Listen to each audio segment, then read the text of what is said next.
સુરત શહેરના Kapodra police station હદ વિસ્તારમાં 17 વર્ષના કિશોર પરેશ વાઘેલા હત્યા કેસમાં નવો વળાંક જોવા મળ્યો છે।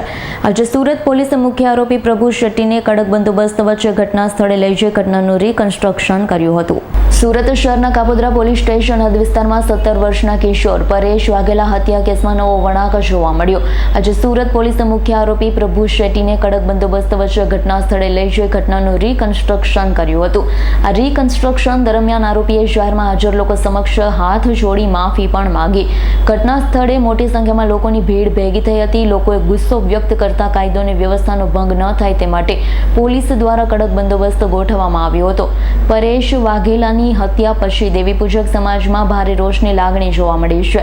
સમાજના આગેવાન અને સ્થાનિક લોકોએ આરોપીને કડકથી કડક સજા મળવી જોઈએ તેવી માંગણી ઉઠાવી છે। સુરત પોલીસે ઘટનાની તપાસ વધુ ગહન બનાવતા રિકન્સ્ટ્રક્શનના પગલાં લીધા। Bureau report S9 news Surat. અત્યારે જે આરોપીએ જે 17 વર્ષના નાના બાળકની હત્યા કરી છે એ અનુસંધાને કઈ રીતના બનાવ બનેલો, આરોપીએ કઈ રીતના મારેલો એ બાબતેનું રિકન્સ્ટ્રક્શન પંચનામું કરવામાં આવેલ।